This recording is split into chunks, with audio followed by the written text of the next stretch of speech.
Before there were highways stretching across the continent, before the names of states felt familiar on a map, there was only distance.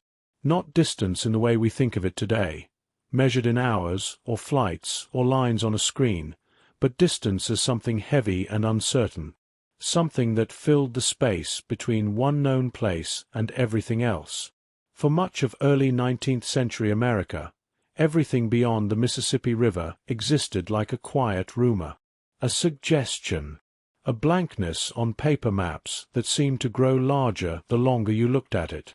It was called the West, though at the time it was not yet a place that felt reachable. It was more like an idea people spoke about in passing, often with a kind of disbelief. And yet, ideas like that have a way of pulling people forward. Slowly, almost without anyone deciding it all at once, the thought began to take shape, that life might be possible somewhere beyond the familiar farms and towns of the eastern states, that there could be land that stretched wider than fences, soil that had not yet been worked, rivers that still moved without names written beside them. At first, it was only travelers and explorers who went to see for themselves. Then missionaries followed, carrying beliefs and intentions that felt certain in a landscape that was anything but.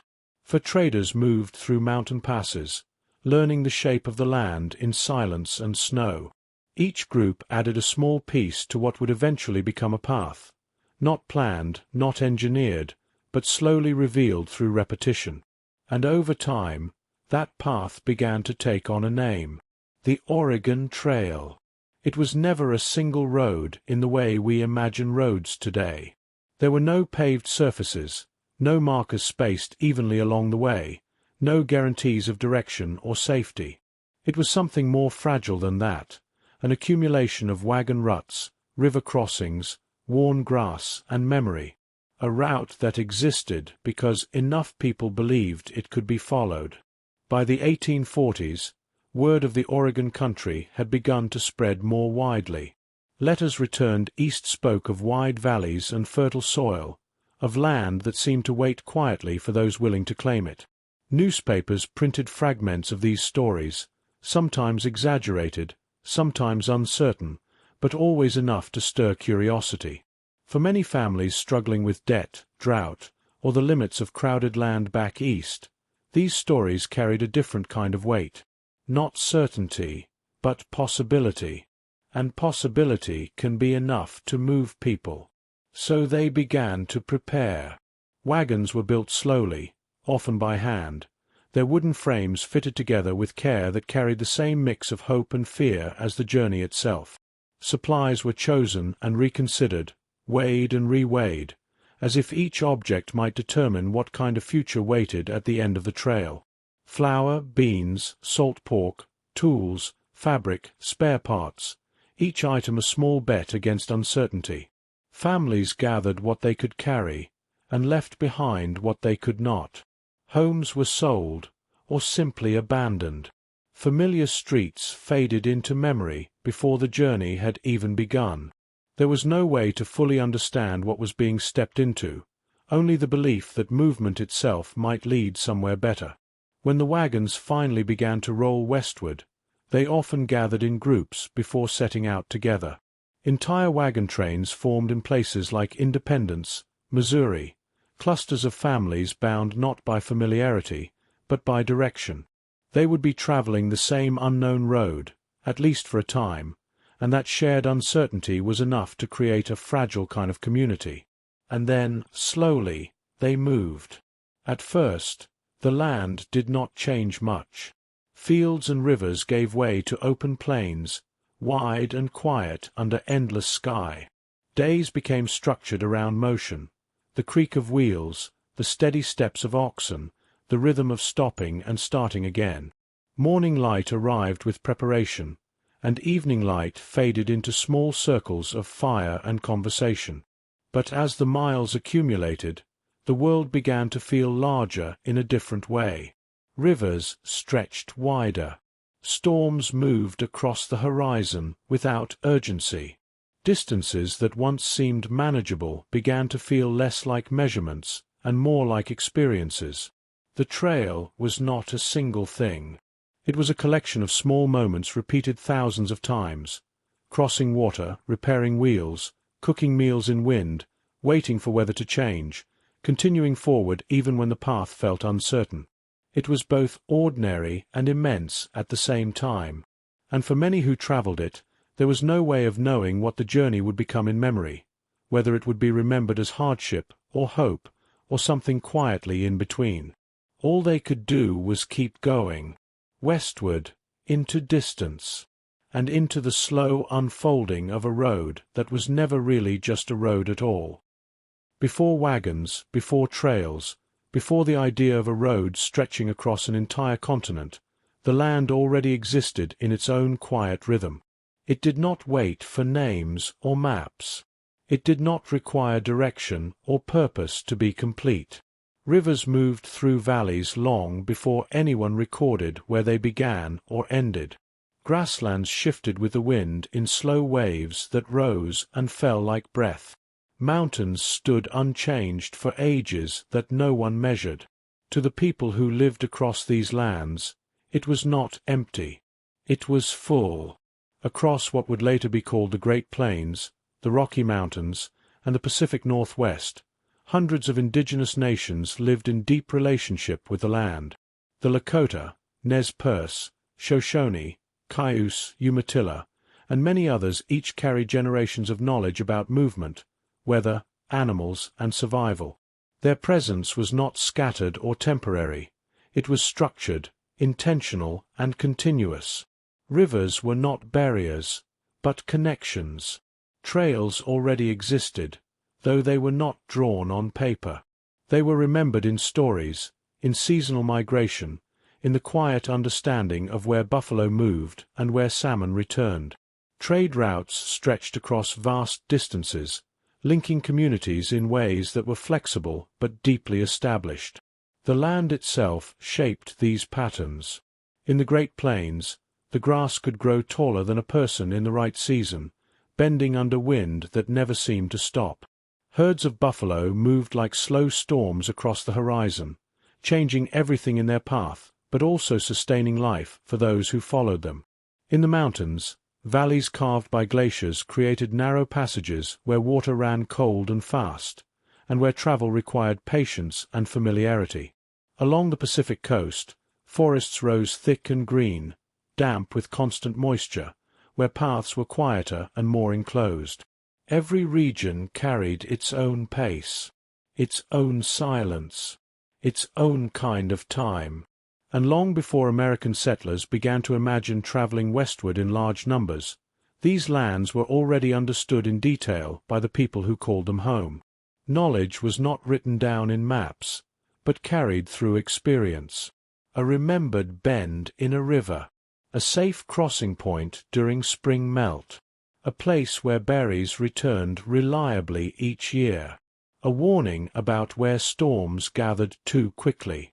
Then, slowly, new movements began to appear at the edges of this world. In the early 19th century, European-American explorers started to travel farther west in search of routes, resources, and information. Expeditions moved carefully through unfamiliar terrain, often relying on indigenous guidance to survive. One of the most well-known of these journeys was the Lewis and Clark expedition, which followed rivers across the continent and returned with reports that would later shape how the land was imagined in the eastern United States. To many who read those early accounts, the West began to take on a different shape in the mind. It was described as vast, fertile in places, and open in ways that felt almost unreal compared to the crowded towns and exhausted farmland of the East. These descriptions were often incomplete, sometimes exaggerated, and always limited by perspective. But they were enough to spark curiosity.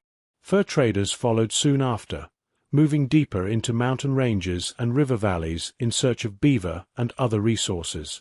They learned to navigate passes that would later become part of the Oregon Trail. These men lived for long periods in isolation, forming relationships with indigenous communities and adapting to the land in ways that required patience and observation rather than force. Through these early movements, exploration, trade, and seasonal travel, the first faint outlines of a westward route began to form.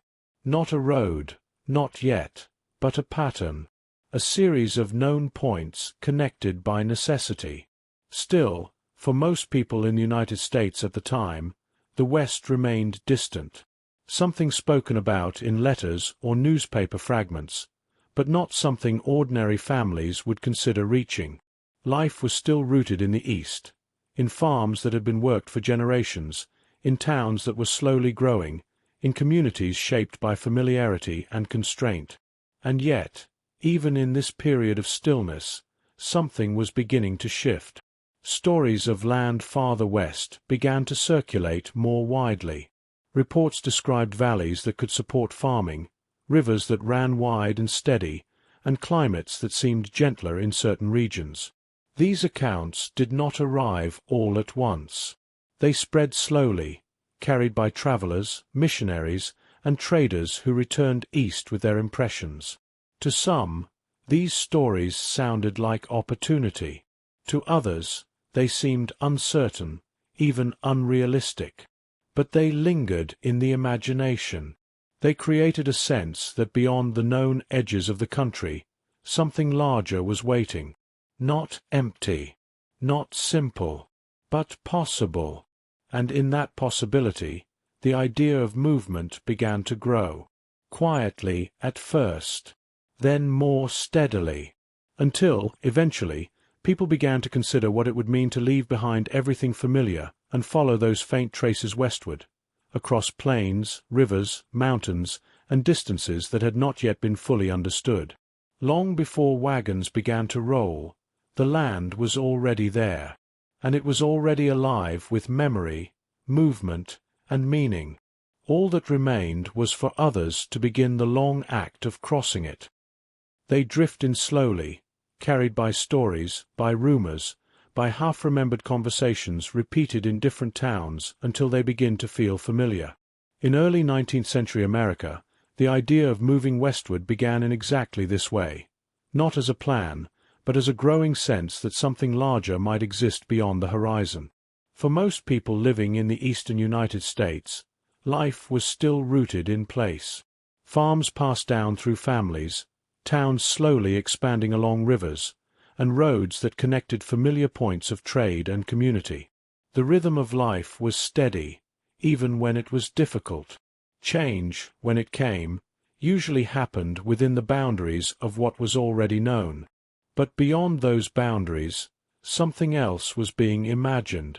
The Western territories, still vast, still loosely defined in the minds of many, began to take on a kind of symbolic weight. They were spoken of as open land, fertile and wide, stretching farther than most people could picture.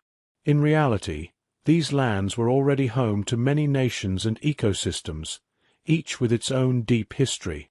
But in the Eastern imagination, distance often turned complexity into simplicity. And simplicity can be powerful. One of the earliest moments that helped shape this imagination was the Lewis and Clark expedition. Their journey across the continent, following rivers and crossing mountains, returned not only with geographical information, but with stories, descriptions of landscapes that felt immense and unfamiliar to those who read about them later. These accounts did not create the idea of the West, but they helped give it shape. After them came fur traders and mountain men, moving through the Rockies in search of beaver pelts and trade routes. They lived in conditions that required patience and adaptation, learning from indigenous guides who already understood the terrain in ways maps could not capture. These traders became some of the earliest bridge figures, moving between worlds, carrying knowledge back and forth in fragments. Over time, a loose network of trails and routes began to emerge. Not official roads, but pathways formed by repeated use. River crossings that became known through experience. Mountain passes remembered because they had been survived. Each journey added another layer of familiarity to land that was still largely unknown to most Americans. But even as these routes were being slowly discovered, something larger was happening in the cultural imagination. Stories of the West began to circulate more widely through newspapers, letters, and word of mouth. Some spoke of opportunity, land that could be claimed, soil that could be farmed, space that felt unbounded compared to the increasingly crowded eastern states. Others spoke more cautiously, describing the difficulties of travel, the uncertainty of weather, and the challenges of distance. Both kinds of stories spread at the same time, creating a mixed picture that was neither fully hopeful nor fully discouraging. And yet, for many, the hopeful parts lingered longer. In the 1840s, the idea of Oregon in particular began to take on a special kind of attention. Reports described the Willamette Valley as especially fertile, a place where farming might be possible on a scale that was increasingly difficult in some eastern regions. These descriptions were often incomplete, shaped by limited experience and perspective, but they were compelling enough to spark interest. At the same time, the United States itself was changing. Population growth placed new pressures on land use in the East.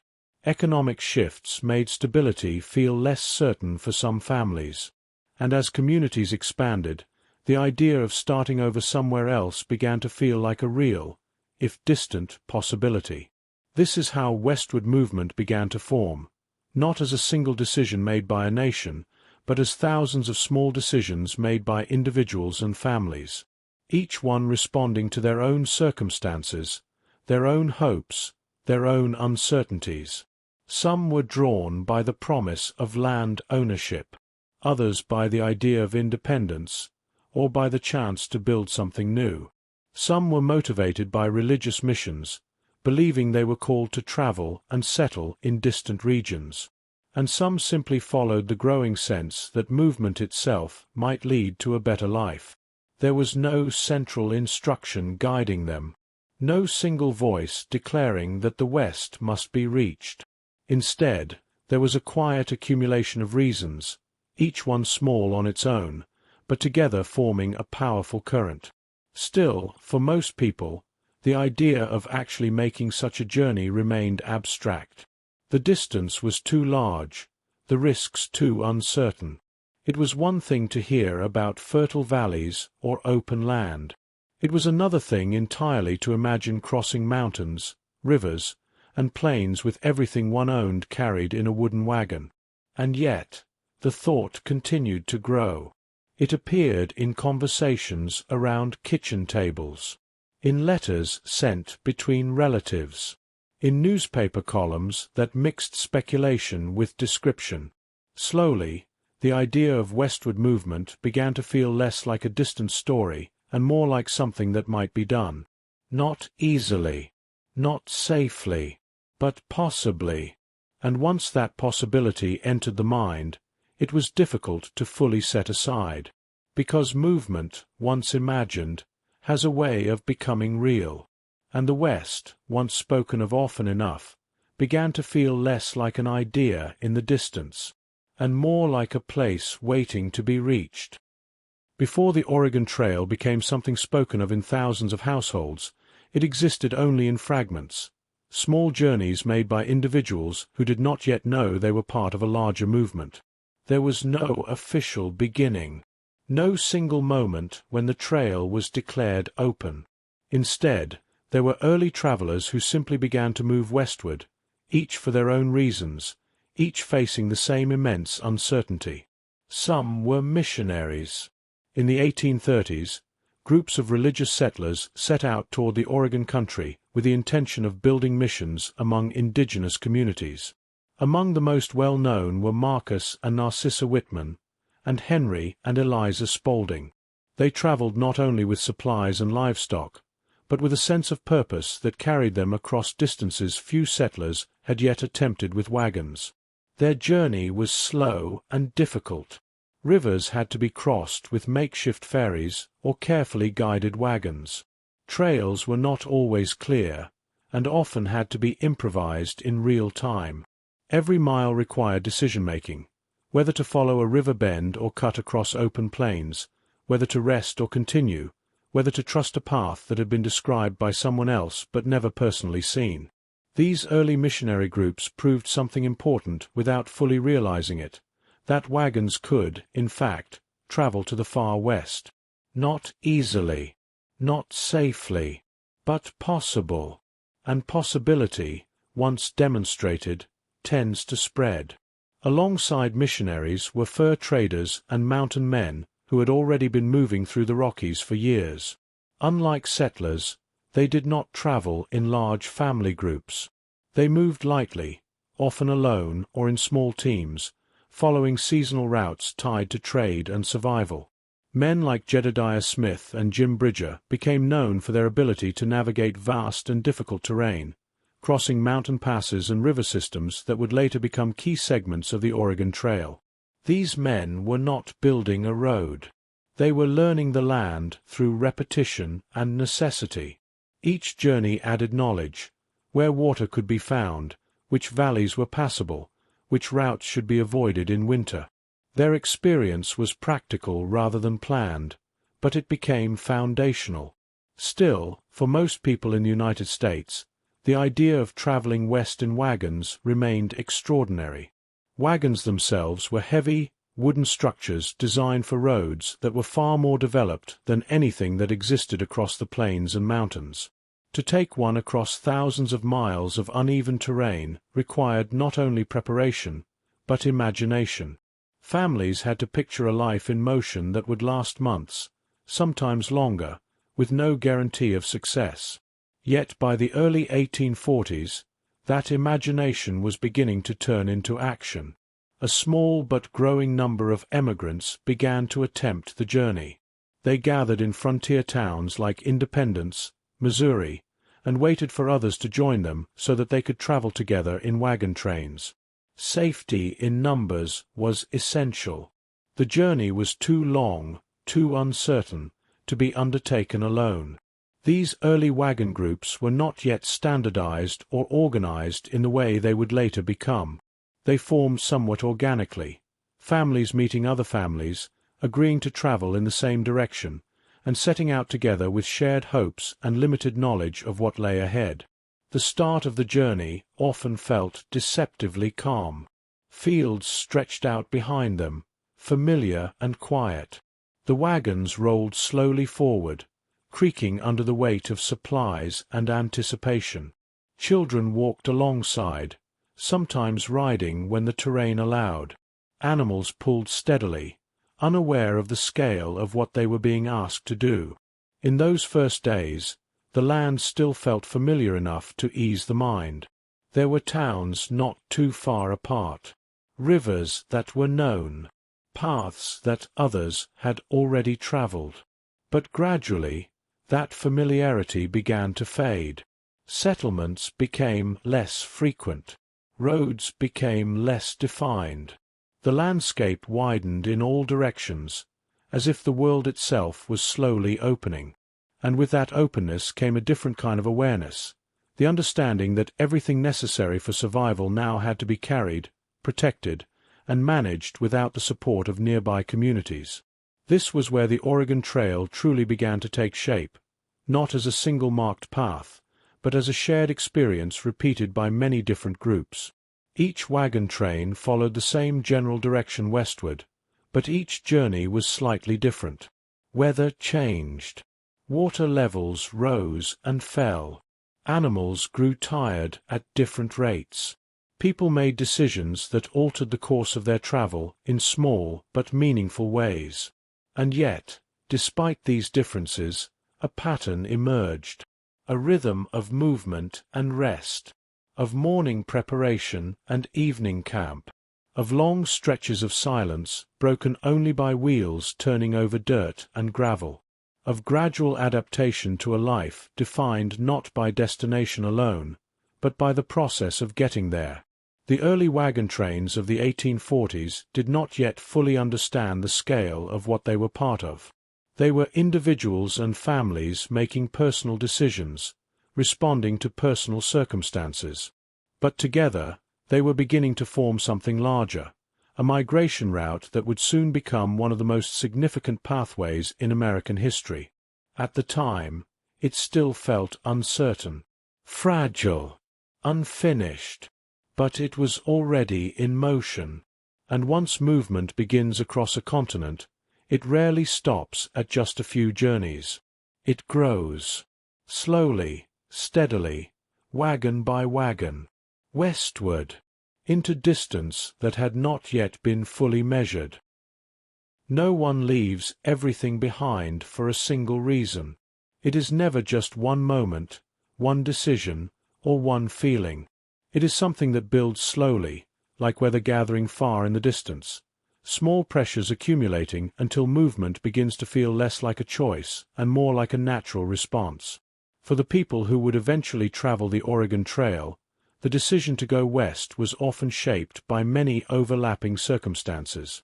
Some were practical, some were personal, some were simply difficult to define. In the eastern United States during the early to mid-1800s, life was changing in subtle but meaningful ways. Land that had once felt abundant was becoming more divided, more expensive, more closely held across generations.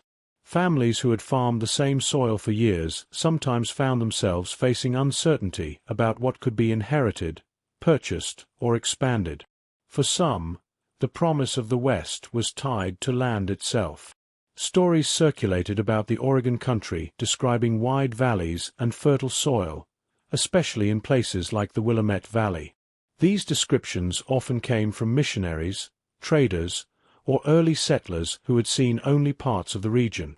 Their accounts were not always complete, and they were shaped by personal experience. But they carried weight because they offered something increasingly rare in the East, the idea of space. Space to begin again. Space to own land outright. Space to build something without the constraints of long-established systems. But land was only one part of the story. Economic hardship also played a role. The 1830s and 1840s were periods of financial instability for many communities. Markets shifted. Prices fluctuated. Debt could accumulate quietly over time, and for some families, the margins between stability and struggle were thin. The idea of starting over somewhere far away, where land might be available more freely, began to feel like a possible escape from that uncertainty. Religious motivations were also present in some journeys. Certain groups saw the West not only as a place of opportunity, but as a place of purpose. Missionaries traveled with the intention of building relationships with indigenous communities and establishing settlements tied to their beliefs. For them, movement westward carried meaning beyond economics or land. It was framed as a calling, something that gave direction to an otherwise uncertain world.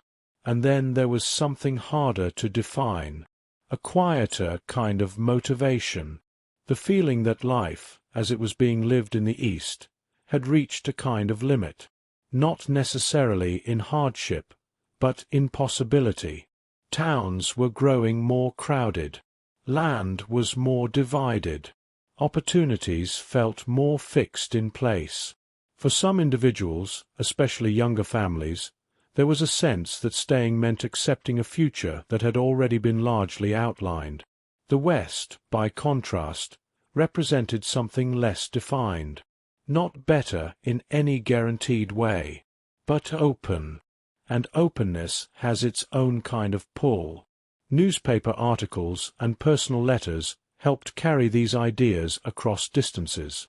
A single account of fertile soil or wide river valleys could travel far beyond its origin, passed from town to town, read aloud in homes or printed and reprinted in local papers. Over time, these scattered descriptions began to form a shared image in the minds of many who had never seen the region themselves. Of course, not all accounts were optimistic.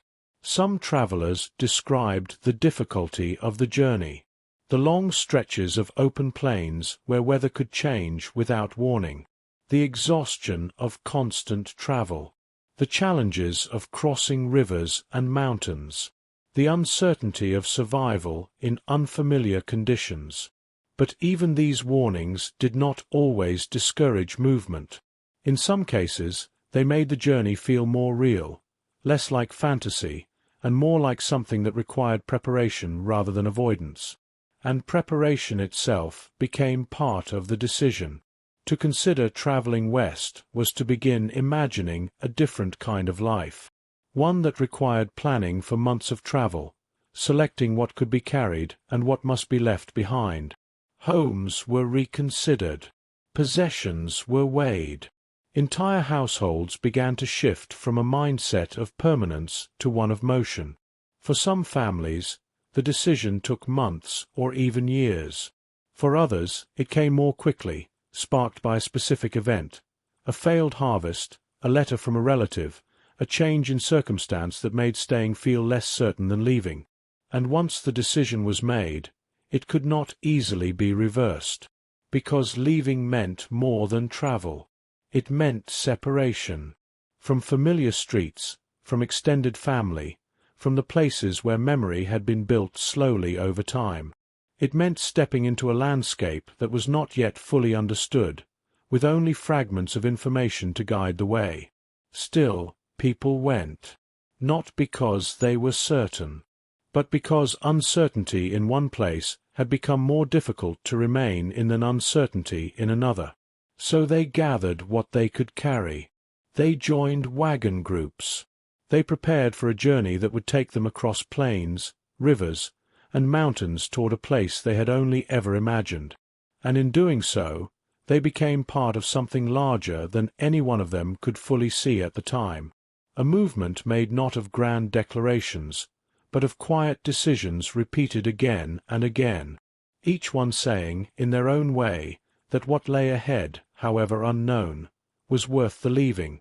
And so the wagons began to form, and the road westward began, slowly, to fill. Long before the wheels ever turned westward, there was a quieter journey already underway.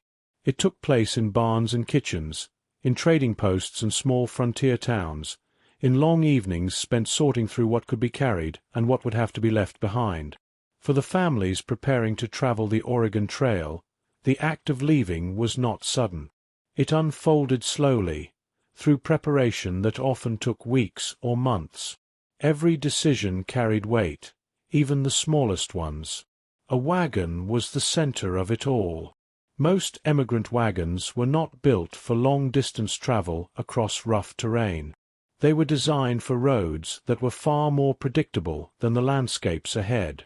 So families modified them, reinforcing wooden frames, waterproofing seams with tar or cloth, and sometimes removing parts to make them lighter. These wagons would become both transportation and storage, carrying nearly everything a family needed to survive. Inside each wagon, space was limited.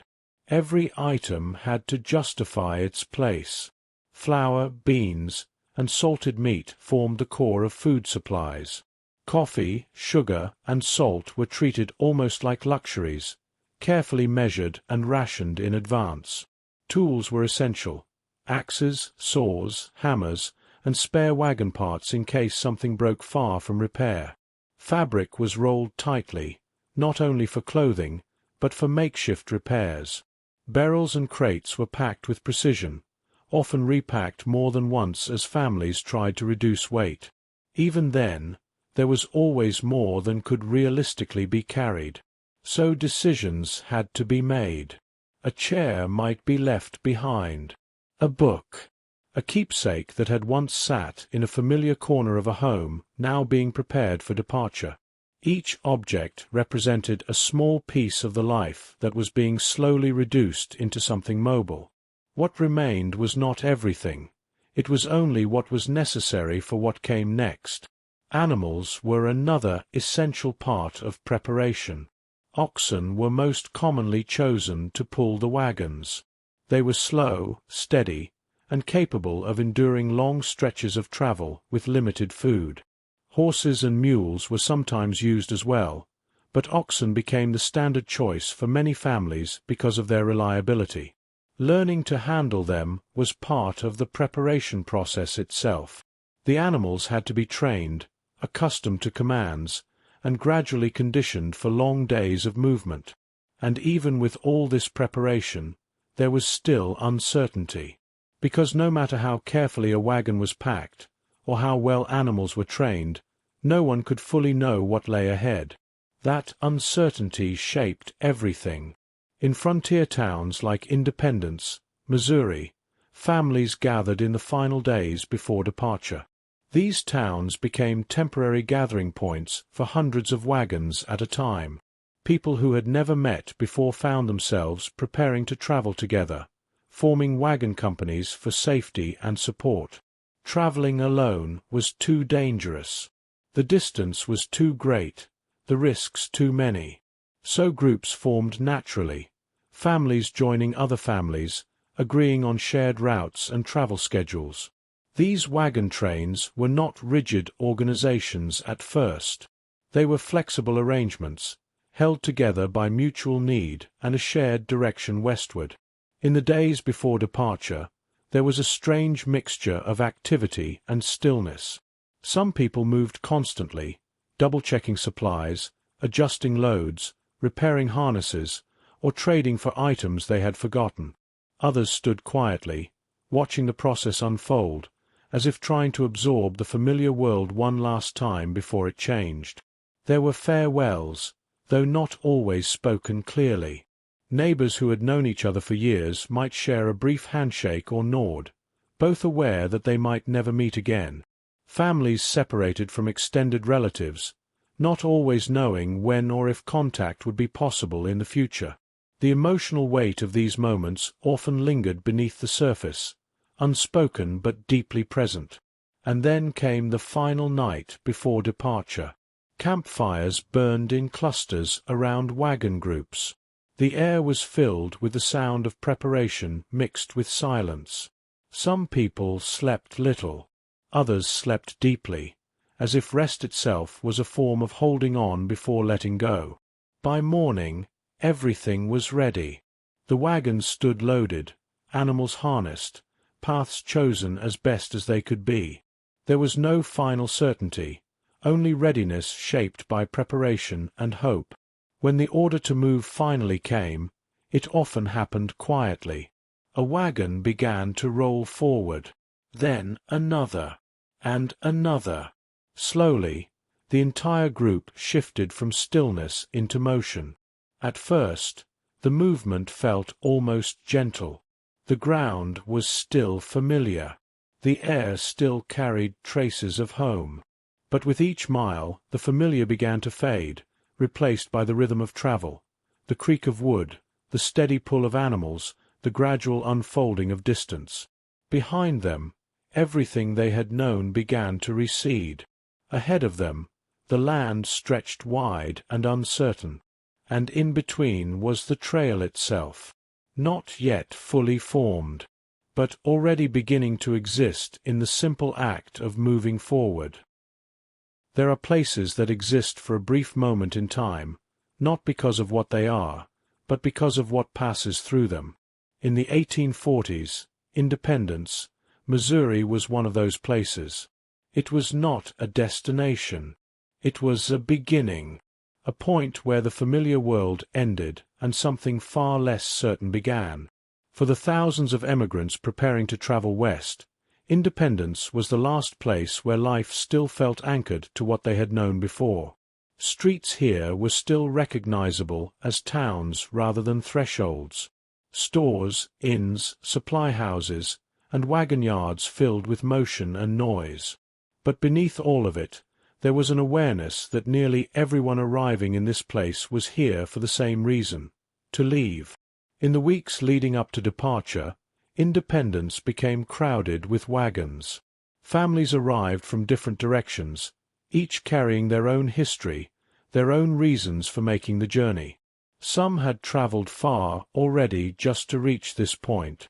Others came from nearby states, drawn by stories that had spread through letters and newspapers.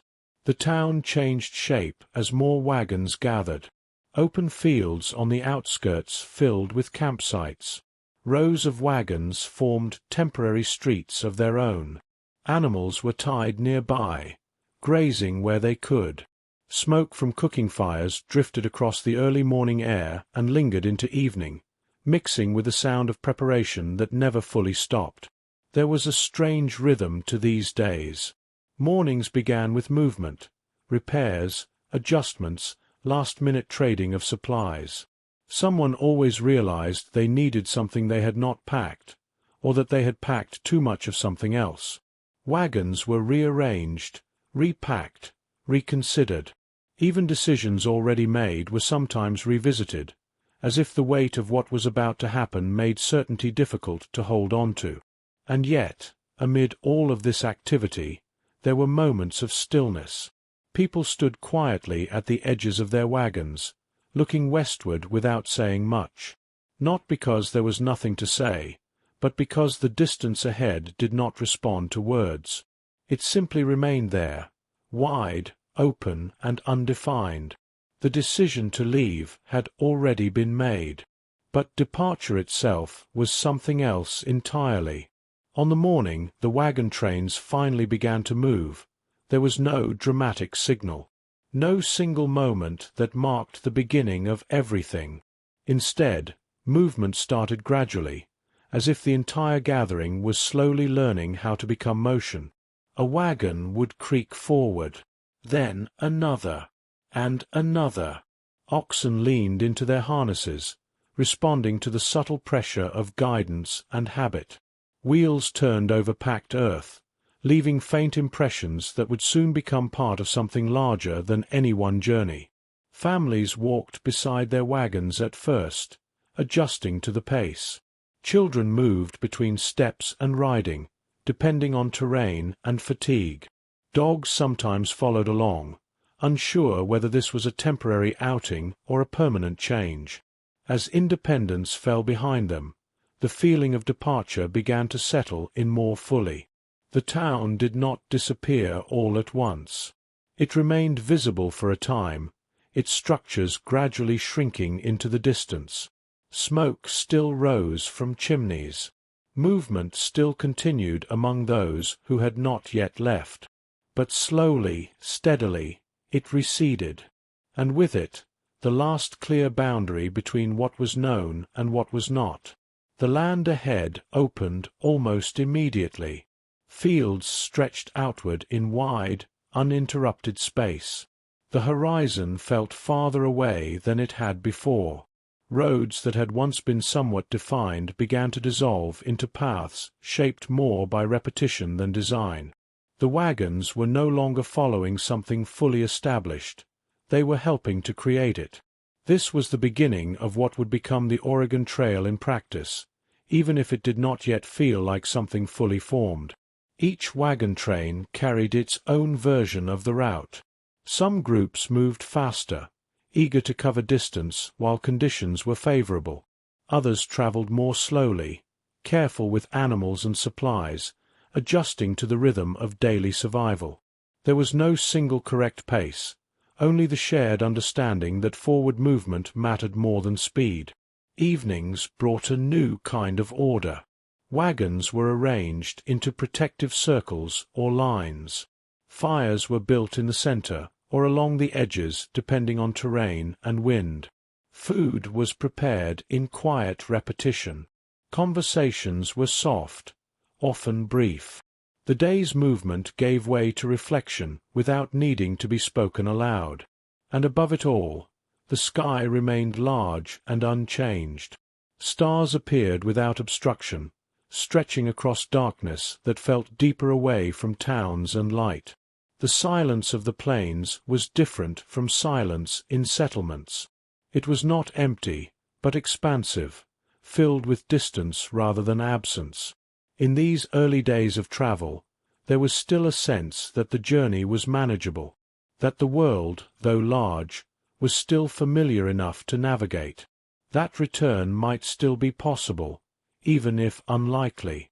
But that feeling would not last forever, because with every mile traveled westward, the past grew more distant, and the future, still unseen, began to take up more of the world ahead.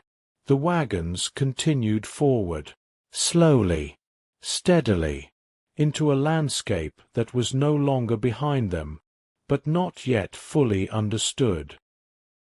After the departure, after the last familiar town disappeared into the distance, the journey settled into something new. Not yet comfort, and not yet hardship in its fullest form, but a steady in-between state where life was defined almost entirely by movement. A wagon train was not just a collection of travelers. Over time, it became a small, temporary society moving across an enormous landscape.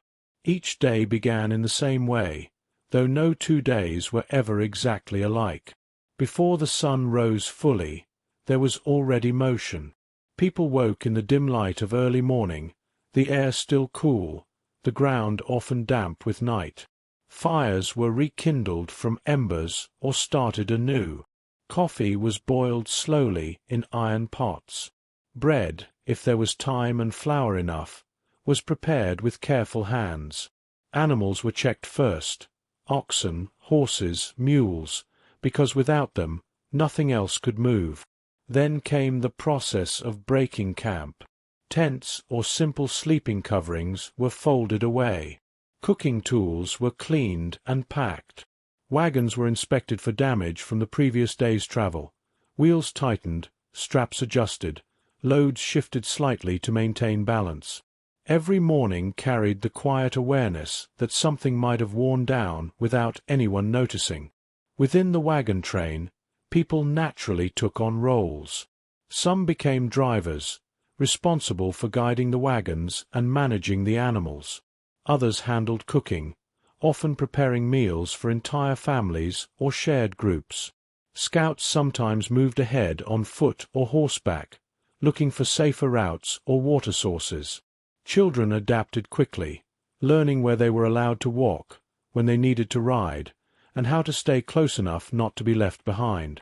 The rhythm of travel was slow, but constant. Wagons creaked forward in lines or loosely organized groups, depending on terrain. Dust often rose behind them in soft clouds that hung in the air before slowly settling again. The sound of wheels over dirt became a kind of background presence, steady, repetitive, almost meditative after enough time. Conversation happened in fragments. Short exchanges between walkers. Brief discussions about weather, about supplies, about how far the next water source might be. But much of the time, silence filled the space between movement. Not uncomfortable silence, but the kind that comes from shared focus, from the simple act of continuing forward. As the days passed, wagon trains developed their own internal balance. Strangers became familiar through repetition. The same wagons would appear each morning and evening. The same voices would be heard around campfires. Even without formal structure, a sense of order formed naturally, shaped by necessity rather than instruction. Evenings were their own kind of pause. When the train stopped, there was a gradual settling into camp. Wagons were arranged in circles or lines depending on terrain and safety concerns. Animals were unhitched and allowed to rest or graze nearby under watch. Fires were built carefully, often in multiple small groups rather than one large center. Dinner was simple, repetitive, and shared. Beans, salted meat, hard bread, whatever could be prepared quickly after a long day of travel. Meals were not about variety. They were about endurance, about maintaining energy for the next day's movement. As darkness fell, the landscape changed again. Without town lights or structures, the sky became larger. Stars appeared in greater numbers than most had ever seen before. The absence of nearby settlements made even small sounds noticeable, the shifting of animals, the quiet conversations, the wind moving across open land. In these moments, the wagon train felt both small and immense at the same time. Small, because it was just a cluster of wagons in a vast landscape. Immense, because it represented hundreds of lives moving together across a continent, sustained only by cooperation and shared direction. Children often fell asleep quickly, exhausted by walking, riding, and the constant motion of the day. Adults sometimes stayed awake longer, not always because of worry, but because stopping completely felt unfamiliar. The journey itself had become the new normal. And yet, even in this rhythm, there was awareness that nothing remained the same for long. Animals aged and tired. Wagons broke and had to be repaired. Weather changed without warning. Water sources shifted. And people themselves changed slowly, adjusting to the demands of a life measured in miles rather than days. Still, each morning the pattern began again. Wagons creaking forward. Dust rising gently into early light. The train continuing westward. Not as a single machine, but as many small lives moving in the same direction, learning day by day what it meant to exist between departure and arrival. And always, ahead of them, the land remained open, wide, unfinished, waiting. Once the wagon trains left the familiar edges of settled land, the world began to change in ways that were not always immediately noticeable. At first, the land still seemed gentle enough.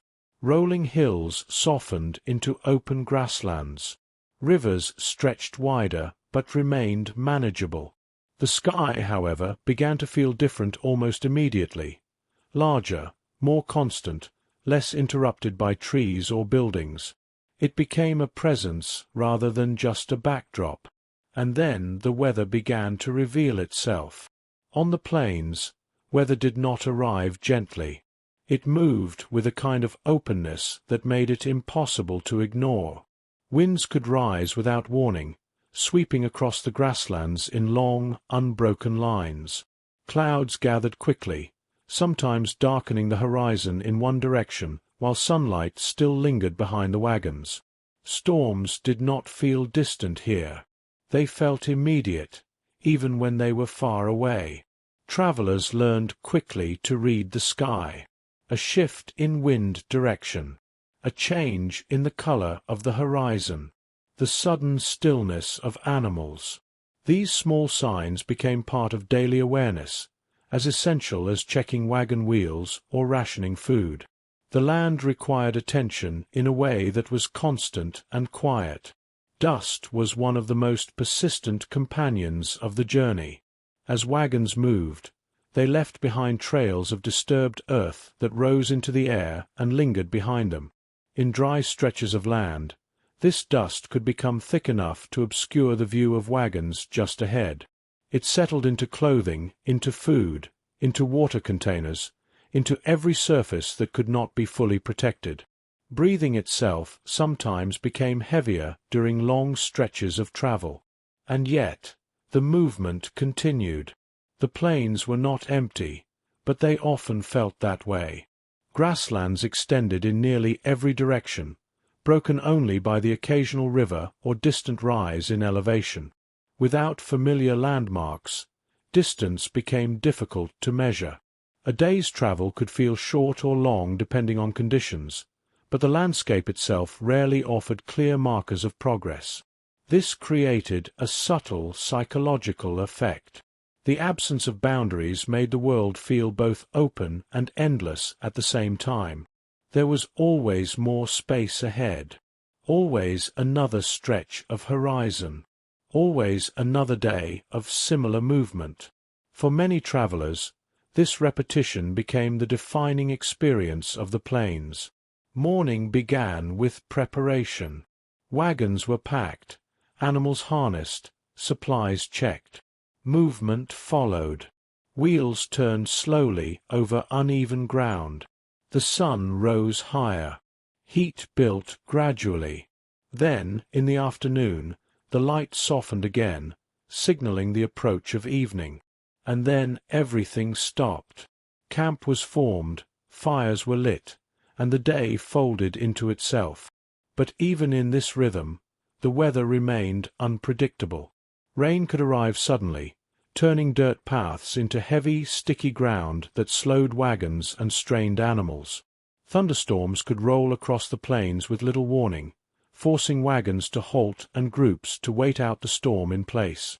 Lightning lit the horizon in brief, bright flashes that made the landscape feel unfamiliar and distant. In these moments, travel became less about movement and more about patience. Waiting for conditions to change. Waiting for the sky to clear. Waiting for the ground to become passable again. Heat brought its own challenges. On hot days, the sun could feel constant and unrelenting, stretching across open land without shade.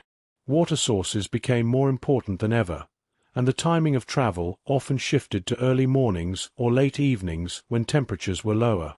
Even then, there was no complete relief. The heat lingered in the ground, in the wagons, in the air itself. And through all of this, the wagon trains continued forward. Not quickly, not comfortably, but steadily. The plains did not offer many moments of dramatic change.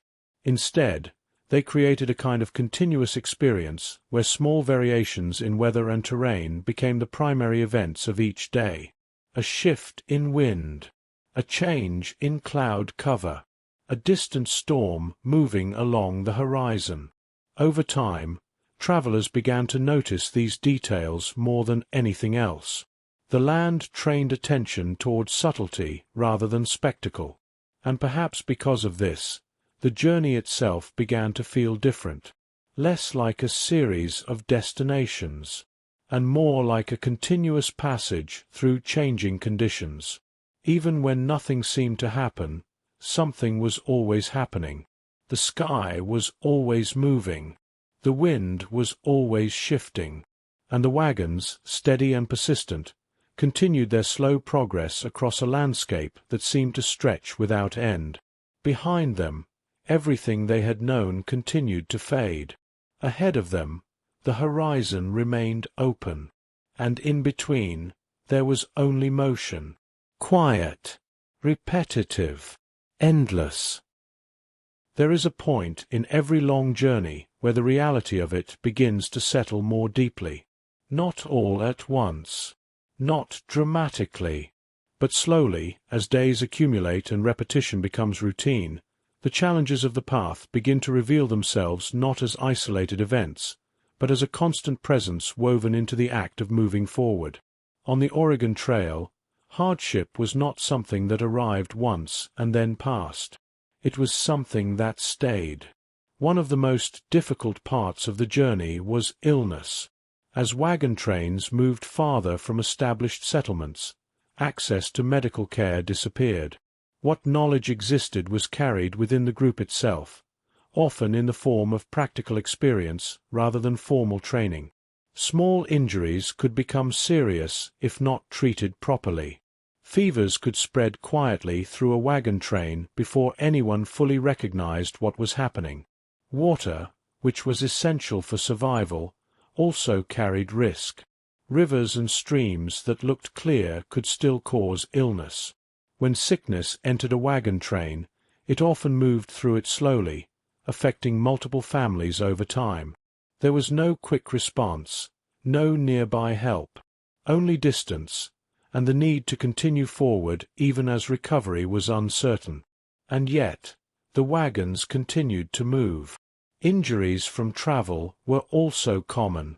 Wheels could break on uneven ground. Axles could fail under weight. Animals could slip or become injured, and in a system so dependent on steady movement, even small disruptions created delays that rippled through entire groups. Repairing wagons required time, patience, and whatever materials were available at hand. Sometimes, progress meant waiting for something to be fixed before the journey could resume. Then there was the land itself. At times, the trail passed through areas that seemed deceptively calm, open stretches of grassland where nothing appeared threatening. But even in these places, small dangers existed. Uneven ground could strain animals. Hidden dips in terrain could damage wheels.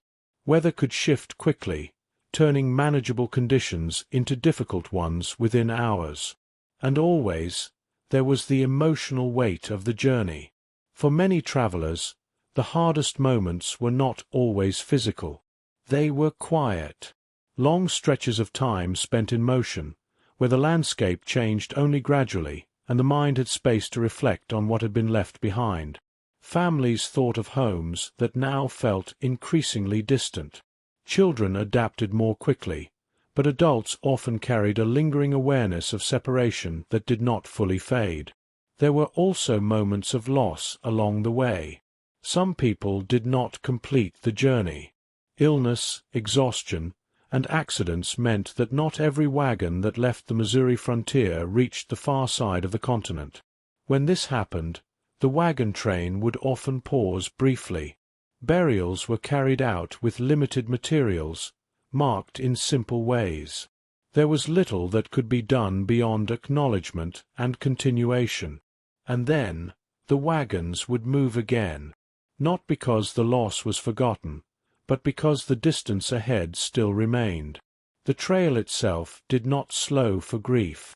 It continued forward at its own steady pace, shaped by geography rather than human experience. This created a strange balance within wagon trains. Moments of silence followed difficult events, but they were often brief. The necessity of travel required attention to immediate needs: water, food, shelter, animals, and distance. Emotional space existed, but it was interwoven with constant practical demands. Children sometimes adapted to this rhythm more easily than adults. The structure of daily movement became familiar. Walking, riding, stopping, and sleeping formed a cycle that replaced earlier routines of home life. For adults, however, the adjustment often carried more complexity. The weight of responsibility, combined with uncertainty about the future, created a quiet persistence that was not always visible on the surface. Still, there were moments of connection. Wagon trains were made up of strangers who gradually became familiar through shared experience. Help was offered when needed. Repairs were assisted. Food was sometimes shared in moments of scarcity. These acts were not formalized, but they were common enough to create a sense of mutual reliance. Survival depended not only on individual preparation, but on cooperation. And so, even within hardship, there was structure. Even within difficulty, there was rhythm. Morning brought preparation.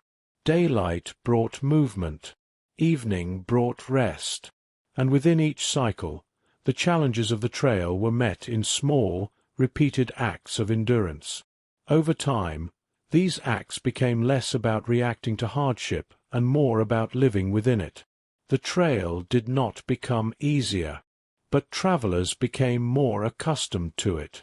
And in that adaptation, something subtle began to form, a kind of resilience that was not loud or visible, but steady enough to carry wagons forward across thousands of miles, step by step, day by day, into a landscape that demanded patience more than speed, and into a journey that continued, even through difficulty, because stopping was never truly an option that the trail itself allowed. On the Oregon Trail, survival was not carried by people alone. It was shared with animals. From the very beginning of the journey, oxen, horses, and mules became inseparable from the movement westward. They were not simply tools of transportation. They were living partners in the slow process of crossing a continent, steady, patient, and often more resilient than the wagons they pulled. Among them, the oxen were the most common. They were chosen not for speed, but for endurance. Oxen moved slowly, almost deliberately, but that slowness was part of their strength. They could endure long days of travel with limited food and water. They could pull heavy loads across uneven ground where faster animals might tire too quickly. Their pace set the rhythm of the entire journey. And so, the wagon train learned to move at the speed of oxen. There was something calming about their presence. Each step was steady. Each pull of the harness followed a predictable rhythm. Wagon wheels creaked in response, matching that rhythm without needing to be forced. In many ways, The entire structure of daily travel revolved around the simple, consistent motion of these animals. But oxen were not the only animals on the trail. Horses were used for riding and scouting, moving ahead of wagon trains to check terrain or locate water sources. Mules, known for their resilience and sure-footedness, were sometimes preferred in rougher terrain where wagons needed more careful guidance. Each animal had its role, and each role mattered more than it might have in ordinary life, because on the trail, everything was connected to movement. When animals were strong, the journey continued smoothly. When they tired, progress slowed. When they became injured or lost, the entire rhythm of travel was disrupted. This created a quiet dependency that travelers quickly came to understand. Caring for the animals became one of the most important daily responsibilities. At each stop, oxen were unyoked and allowed to rest and graze where possible.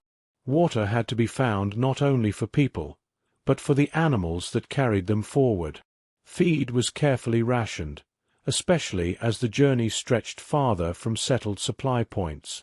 Every decision about food and water took into account not just human need, but animal survival as well. And over time, bonds formed. Not in the same way as between people, but in a quieter, more constant way. Travelers learned the temperaments of their animals. Which oxen pulled steadily without hesitation? Which ones required more encouragement? Which horses were anxious in storms, and which remained calm even when the weather shifted? These observations became part of daily life, because understanding the animals meant understanding whether the journey could continue. There were moments when animals became injured or too exhausted to go on. In those cases, difficult decisions had to be made quickly. A wagon might need to redistribute its load to other animals. Or, in some cases, a wagon might be abandoned entirely if it could no longer be moved forward. These were not dramatic moments in the way stories sometimes make them seem. They were quiet, practical, handled with the same steady focus that defined most of life on the trail. Still, they carried weight, because every animal represented motion, and every loss of motion meant a reminder of how fragile the journey truly was. Despite this, most days were not defined by loss, but by continuity. Oxen walking forward in pairs, their breathing steady and visible in cooler air. Wagons following behind in slow, unbroken lines. The sound of hooves and wheels blending into a single repetitive rhythm that marked the passing of hours. At times, the trail could feel almost like a shared organism. People, animals, wagons, and land all interacting in a continuous system of movement and rest. Nothing moved quickly, but everything moved together. Even the land seemed to adjust to their presence. Grass bent beneath hooves and wheels. Dust rose and settled. Paths formed gradually where enough wagons passed through. The trail itself was not fixed. It was created through repetition, through the steady work of many small journeys layered on top of one another. And through it all, the animals remained constant. They did not understand the idea of destination. They did not imagine Oregon or California or any point on a map. They only understood the immediate demands of each day, when to move, when to stop, when to rest. In that simplicity, there was something steady, something grounding, because while the humans carried hope, worry, and memory, the animals carried only weight and direction. Step by step, mile by mile, through plains, rivers, and changing weather, until eventually, even the hardest stretches of land became familiar through repetition, and the wagon train continued forward, held together by a partnership that was quiet, essential, and unspoken. Not just people moving across a continent, but animals and humans together, bound by motion, and by the slow, steady rhythm of survival on a long road west. There is a moment on the Oregon Trail when the land begins to change in a way that cannot be ignored. It does not happen suddenly. There is no clear line where plains end and mountains begin. Instead, the transition unfolds gradually. Subtle rises in elevation, distant silhouettes on the horizon, rivers that begin to move faster and deeper as they are drawn toward higher ground. But over time, the difference becomes undeniable. The wagon trains, which once moved across wide and open grasslands, begin to encounter terrain that demands more attention, more caution, and more patience. Rivers are often the first true challenge. On the plains, rivers had been wide but manageable, their crossings slow but relatively straightforward. Here, however, they become more complex. Water moves with greater force, banks rise unevenly, and the depth can change without warning. A crossing that appears simple from one side may reveal hidden difficulty halfway through. Before each crossing, the wagon train slows. There is preparation, scouting the water, testing depth, looking for the safest point to enter. Wagons are sometimes lightened, loads redistributed, and animals guided carefully to avoid panic. The decision of when and where to cross is never rushed, because a mistake can affect not just one wagon, but the entire group. And even with preparation, crossings are rarely easy. Wheels sink into soft riverbeds. Water rises around axles. Animals strain against current. People walk alongside wagons, sometimes guiding them by hand, sometimes simply watching and hoping that momentum holds. On the other side, there is often silence. Not celebration, but relief. Because every river crossed is a reminder that the journey is still fragile, still dependent on conditions that cannot be controlled. As the trail continues westward, rivers give way to more elevation. The land begins to rise slowly at first, then more noticeably. The horizon, once wide and uninterrupted, starts to break into shapes. Distant ridges, uneven lines, shadows that suggest something larger beyond them. The air itself feels different. Cooler in some places, thinner in others. And then, the mountains appear. The Rocky Mountains do not announce themselves. They simply become present, filling the distance with structure and scale that was not visible before. For travelers who have spent weeks or months moving across open land, this shift can feel almost disorienting. The world is no longer flat in its appearance or its rhythm. It now has height and depth and obstacles that require slow, careful navigation. The trail through the mountains is not a single path, but a series of choices made in real time. Which pass to follow? Which slope to avoid? Which valley offers the safest route forward? Much of this knowledge comes from earlier travelers, from guides, from fragmented information passed along the trail itself. South Pass becomes one of the most important of these routes, a wide, gradual crossing through the mountains that allows wagons to continue west without extreme difficulty. Even so, reaching it requires persistence. The approach is long, and the terrain leading to it is often uneven and tiring.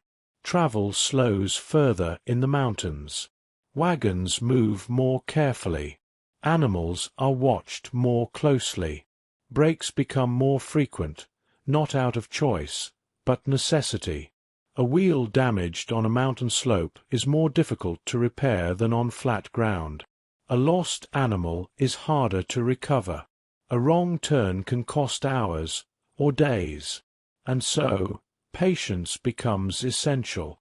The landscape itself begins to shape behavior.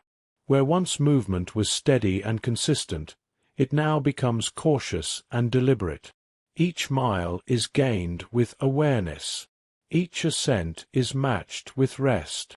The wagon train adapts not only to distance, but to difficulty. Despite this, there are moments of quiet beauty. Mountain valleys open unexpectedly, revealing wide spaces of stillness between steep slopes. Rivers run clearer and colder. Forested areas grow denser in places, offering brief shelter from wind and sun. In these moments, the trail feels less like a struggle and more like passage through something vast and ancient. But these moments are temporary. The mountains are not a place to remain. They are something to move through. And so the wagons continue, slowly adjusting to the demands of elevation, weather, and terrain. The rhythm of travel becomes more measured, more deliberate. The idea of speed fades further into the background. What matters now is endurance.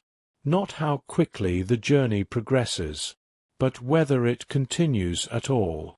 And through rivers that must be crossed, and mountains that must be climbed, the wagon trains move forward, step by step, wagon by wagon, into a landscape that is no longer simply wide, but deeply, unmistakably vast.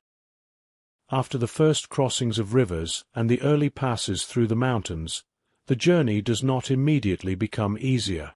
In fact, it often becomes quieter in a different way, less about sudden challenges and more about sustained effort. The kind of effort that builds slowly across days, where progress is measured not in dramatic moments, but in small, steady gains of distance and elevation. The land continues to rise and shift. The Rocky Mountains, once distant shapes on the horizon, now surround the wagon trains more fully. Valleys narrow. Slopes become more frequent. The horizon, which once stretched endlessly in every direction, now feels interrupted by ridges and overlapping lines of stone and earth. The trail itself becomes harder to distinguish. In some places it is clear, marked by repeated passage. In others it fades, requiring attention, memory, and careful observation of the land. Travelers rely more heavily on those who have gone before, on worn paths, on river routes, on guidance passed along informally between wagon trains.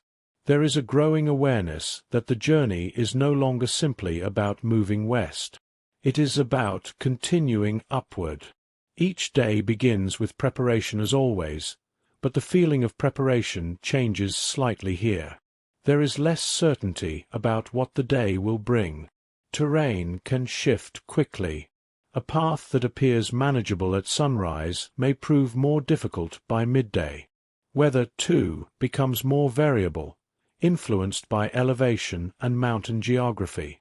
Cold air can settle unexpectedly in valleys, even when lower ground behind them remains warm. Wind can move differently through narrow passes, creating sudden changes in direction and strength. Rain can arrive without the gradual build-up seen on the plains. And so, attention becomes constant. Animals are checked carefully before each movement. Wagons are inspected not only for damage, but for stability on uneven ground. Loads are adjusted more frequently, not because of overpacking, but because of shifting terrain. Even small imbalances can matter more in these conditions. Travel slows further, not dramatically, but noticeably. Where once miles could pass in steady rhythm, now progress is measured more carefully. Some days bring clear advancement. Others bring only short distances covered, as the wagon train works through difficult sections of trail or waits for conditions to improve. This creates a different relationship with time. Days feel longer, not because more is happening, but because each moment requires more attention. There is less room for distraction, less space for ease. The trail demands presence in a way that is quiet but constant. Despite this, there is still movement, always forward. Even when slow, even when difficult, the wagon trains continue. There are moments of pause along the way, flat stretches between rises, sheltered areas where wagons can rest and regroup. In these spaces, the silence of the mountains becomes more noticeable. It is different from the silence of the plains. It feels deeper, more contained, shaped by stone and elevation rather than openness. Sometimes, in these pauses, there is a brief sense of distance from the effort of the journey, a reminder that not every moment is struggle, that even in difficult terrain, there are stretches of calm. But those moments do not last long, because the trail always continues, and beyond each pause, there is another slope, another pass, another stretch of land that requires crossing. Water remains a constant companion. Streams and rivers appear frequently, often colder and clearer than those found on the plains. They must still be crossed carefully, but they also provide essential rest points. Animals drink, wagons are checked, and travelers take brief moments to recover before continuing. In these environments, endurance becomes the central focus. Not speed, not distance, but the ability to keep moving even when progress feels slow. The wagon train itself becomes more tightly connected in these conditions. The difficulty of the terrain encourages closer coordination. Decisions are made more carefully, often with more input from multiple members of the group. Trust becomes essential, not because of formal structure, but because of shared dependence on the same fragile system of movement. And over time, something subtle begins to change in the travelers themselves. The journey that once felt like departure from one life toward another begins to feel more like a sustained state of existence. Home is no longer behind them in a simple sense. It has become something distant, softened by time and distance, no longer immediately accessible in memory. Ahead, there is still Oregon, still the idea of arrival, still the promise of settlement and land and completion. But between those points is this long stretch of mountain travel, this extended passage through elevation, weather, and terrain that does not offer quick resolution. And so the days continue, measured, careful, steady, wagons moving forward through valleys and passes, guided by patience more than certainty, step by step, higher into the mountains, and slowly toward the point where descent will eventually begin. But not yet. For now, there is only the climb, and the quiet persistence of movement through land that asks for nothing more, and nothing less, than continued forward motion. There comes a point near the end of the mountain passage where the land begins to change again, not abruptly, and not in a way that announces itself clearly, but in the quiet details that accumulate over time. The air feels slightly different. The trees become more frequent. The ground, instead of rising steadily upward, begins to soften in its shape, as if the long climb has finally started to ease. For the wagon trains, it is not immediately clear that they are descending. After so many days of upward travel through passes and ridges, the idea of down feels almost unfamiliar at first. But slowly, the signs become impossible to ignore. Water begins to move differently. Streams that once ran fast and narrow now gather into larger currents. Rivers widen and deepen, carrying the weight of distant snowmelt and mountain rainfall. The sound of water becomes more constant, more present, as if the land itself is gathering strength again before opening outward. And then, eventually, the wagons reach the edge of one of the most important natural boundaries of the entire journey. The Columbia River. Waterwave, the Columbia River crossing. Columbia River is not just another river crossing on the trail. By this point in the journey, travelers have already crossed many rivers, some wide, some shallow, some deceptively difficult. But the Columbia feels different. It is broader, more powerful, shaped by the vast drainage of mountains and valleys stretching far inland. Standing at its edge, there is often a quiet pause, not because the river is unknown, but because it feels final in a way that earlier crossings did not. The water moves steadily, carrying driftwood and sediment, reflecting the sky in long shifting patterns. Depending on the season and location, the crossing might require ferries, makeshift boats, or careful navigation along shallower sections. Wagons are often unloaded. Supplies are carefully divided. Every movement becomes more deliberate. The process is slow. Wagons wait in line as if the river itself sets the order. Animals are guided separately. People cross first in small groups, sometimes returning to help guide wagons or retrieve supplies. Everything that moves across the river does so with attention, because the current does not forgive mistakes. And yet, despite the difficulty, there is a quiet sense of transition here. Because once the Columbia is crossed, the landscape begins to shift in a noticeable way. Evergreen tree into the Pacific Northwest. On the far side of the river, the air changes again. The land becomes greener. Forests grow denser, with tall trees that rise in layered patterns rather than open fields. The sunlight filters differently through branches, creating softer shadows and a sense of enclosure that contrasts sharply with the wide openness of the plains left far behind. This is the beginning of what travelers often describe as the Oregon country proper. Oregon is no longer an idea in the distance or a name spoken in passing conversations. It begins to take physical form in the landscape itself, through moisture, through vegetation, through the shape of the land as it bends toward the Pacific. Rain becomes more common. Not always heavy storms, but persistent, steady rainfall that settles into the environment. Trails become softer underfoot. Wagons move more carefully to avoid slipping or becoming stuck. Clothing and supplies must be adjusted to handle dampness that seems to linger longer than it did on the plains or in the mountains. The rhythm of travel shifts once again. Where the plains demanded endurance and the mountains demanded patience, this region demands adaptation. Everything is wetter, quieter, more enclosed. Even sound behaves differently here.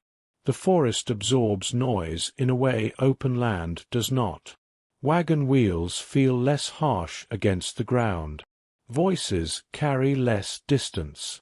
The world feels closer, as if the land itself has narrowed slightly around the path forward. The final approach. As the wagon trains continue westward, the journey becomes less about dramatic obstacles and more about gradual arrival. The hardest terrain has been crossed.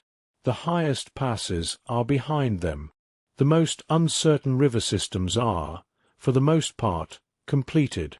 What remains is movement through a landscape that is no longer resisting progress in obvious ways, but still requiring steady attention. Small hills replace mountain climbs. Rivers are frequent but more manageable. Forest paths wind gently rather than forcing steep ascents. And in this softer terrain, something subtle begins to happen within the travelers themselves. The urgency that once defined earlier stages of the journey begins to fade. Not entirely, but enough to be noticeable. The constant sense of uncertainty lessens. There is still fatigue, still caution, still the awareness that anything can happen, but it is now accompanied by something else. Expectation.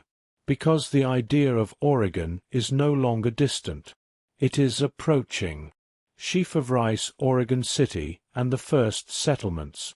Eventually, wagon trains begin to reach the settled areas of the Willamette Valley, where farmland spreads out in more familiar patterns and communities begin to reappear in ways that feel reminiscent of what was left behind so long ago. Oregon City often marks one of the final destinations for many emigrants traveling the trail. Here, the journey does not end in a single moment. There is no sudden arrival that feels like closure. Instead, it unfolds gradually, wagons slowing, groups dispersing, families beginning to separate into new directions as they locate land claims, relatives, or settlement areas. After so many months of constant movement, stillness feels unusual at first. Wagons are unhitched and left in place or repurposed. Animals are settled into new routines. Supplies are unpacked in a way that feels almost unfamiliar after so long living in motion. And in the quiet that follows, the scale of what has just been completed begins to settle in slowly. A journey across an entire continent. The Columbia River has been crossed. The wagons that once creaked steadily westward now stand quiet in scattered settlements. The sound of wheels has faded into memory. The rhythm of daily movement is replaced by something new and uncertain, life after arrival. But even here, in this new quiet, the trail is not entirely gone. And as evening settles over the Willamette Valley, the journey feels less like something that ended, and more like something that gradually became part of the land itself. There is a moment at the end of a long journey when movement begins to feel different, not because it becomes faster or easier, but because it starts to feel less like travel and more like arrival unfolding in stages. For those who followed the Oregon Trail, this transition did not happen all at once. There was no single point where the wagons crossed a line and suddenly everything was complete. Instead, there were signs, small, gradual, and almost quiet at first, that the journey was reaching its conclusion. The land changed in subtle ways. The air grew softer. The soil became darker and more fertile-looking. Trees appeared more frequently, and the landscape began to feel less open and more settled, as if the earth itself was preparing to hold people more permanently. And then, slowly, the wagon trains began to enter the Willamette Valley. Sheaf of Rice, the first look at Oregon. For many travelers, the first sight of the valley was not dramatic. There was no sudden reveal, no single breathtaking moment that marked arrival. Instead, there was a gradual unfolding, rolling green land stretching farther than expected, broken by rivers and forests and the faint outlines of early settlements. After months of dust, stone, and mountain paths, the color green itself could feel unfamiliar in its abundance. The land here did not feel empty. It felt lived in, but still open enough to imagine building something new. Farms appeared in scattered clusters. Small homesteads dotted the landscape. Smoke rose in thin lines from chimneys that felt distant but reachable. Roads were softer here, more settled, less like paths created by repetition and more like places where people intended to remain. Each wagon train experienced this moment differently, but the feeling was often similar. A quiet recognition that the hardest part of the journey had been completed. One of the primary destinations for many emigrants was Oregon City. By the time wagons reached this area, the structure of the journey began to dissolve. The wagon train that had held people together for hundreds or thousands of miles no longer served the same purpose. Instead of moving as one group, families began to separate, each following their own needs, their own connections, their own hopes for settlement. Some already had land claims waiting for them. Others began the slow process of selecting land, measuring possibilities not with maps alone, but with what they could see and walk and understand directly. After so long in motion, stopping felt unfamiliar at first. Wagons that had creaked forward every day were now unhitched. Animals that had carried weight across a continent were finally allowed to rest without expectation of movement the next morning. Supplies that had been carefully rationed for months were unpacked and reorganized into something closer to daily life than survival travel. And yet, even in this stillness, there was no immediate sense of finality, because arrival was not a single moment. It was a transition. The Willamette Valley settlements. Across the broader region of the Willamette Valley, small communities were beginning to form and expand. The land was fertile, shaped by rivers and seasonal rain, capable of supporting farming in a way that many settlers had hoped for during the long journey west. For some, this confirmed every expectation they had carried across the continent. For others, it revealed new challenges, building homes from scratch, establishing farms in unfamiliar soil, and adapting once again to a landscape that required learning rather than assumption. The Oregon country was not an endpoint in the sense of completion. It was a beginning in a different form, a place where the journey stopped being about movement and became about permanence. Crescent Moon, the emotional weight of arrival. After months of constant motion, the quiet of settlement carried its own kind of intensity. Days no longer revolved around mileage or terrain. Instead, they revolved around construction, planting, planning, and adjustment. Time became less segmented by travel and more defined by work that remained close to the ground. For many, there was also reflection. The memory of the trail did not fade immediately. It remained present in habits formed over long travel, the instinct to check supplies, the awareness of distance, the sense of always preparing for movement even when movement was no longer required. The journey had shaped more than just where people were. It had shaped how they experienced stillness. The Oregon Trail did not end in a single moment. It ended gradually, as wagons stopped being wagons of travel and became part of the landscape they had arrived in, as families split from wagon trains and became settlers, as the rhythm of movement was replaced by the rhythm of building. And yet, even as the trail faded into memory, its presence remained. In the worn paths across the plains, in the river crossings carved into routine, in the mountain passes that had been carefully navigated step by step, in the thousands of small decisions that had carried people from one side of a continent to the other. The arrival in Oregon was not just the end of a journey. It was the transformation of that journey into something permanent, something that would remain in the land itself. Quiet, unfolded, and still, in many ways, ongoing in memory. There is a kind of silence that only exists after something very large has finally finished. Not the silence of emptiness, but the silence that comes when movement has stopped after lasting so long that it begins to feel like it might never end. For the people who traveled the Oregon Trail, that silence did not arrive all at once.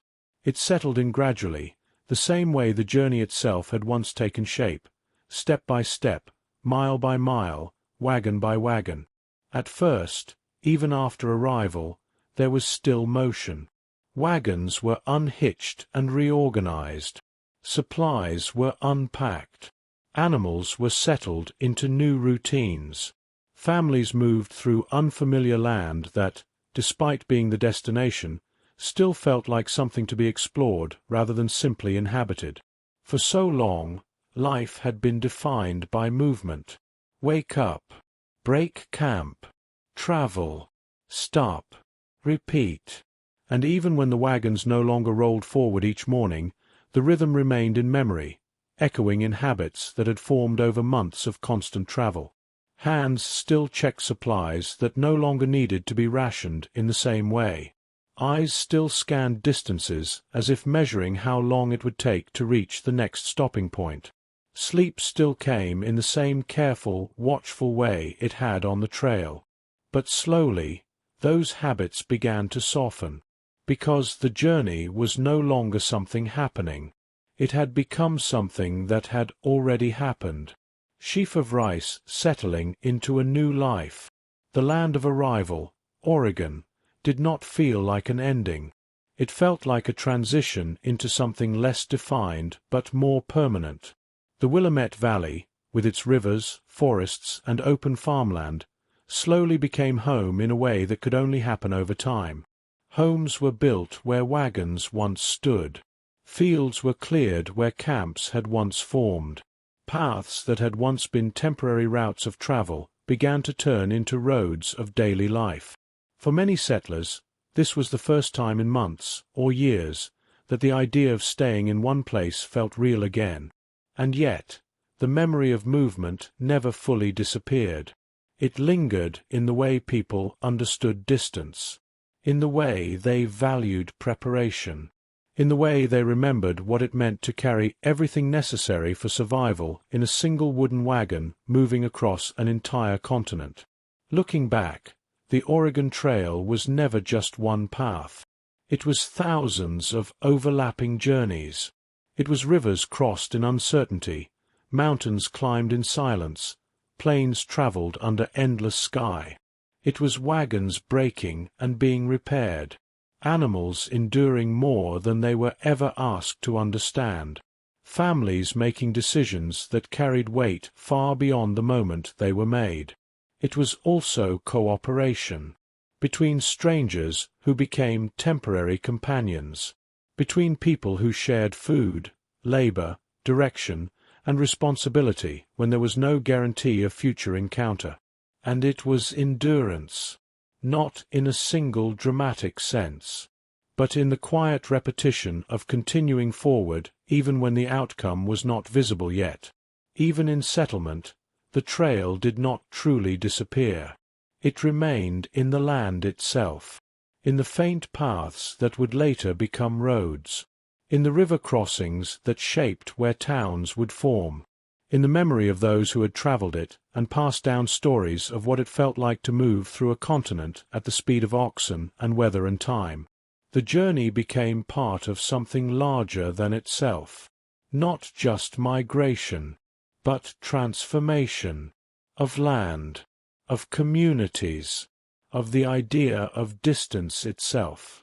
And so, in the quiet that followed everything, what remained was not the sound of wheels or wind or dust, but something softer, the sense that movement, once begun, leaves a trace even after it ends, that every path taken becomes part of the ground it crossed, and that even in stillness, the memory of motion can still be felt, faintly, like distant wheels fading into open air, slow, steady, and finally at rest. Good night.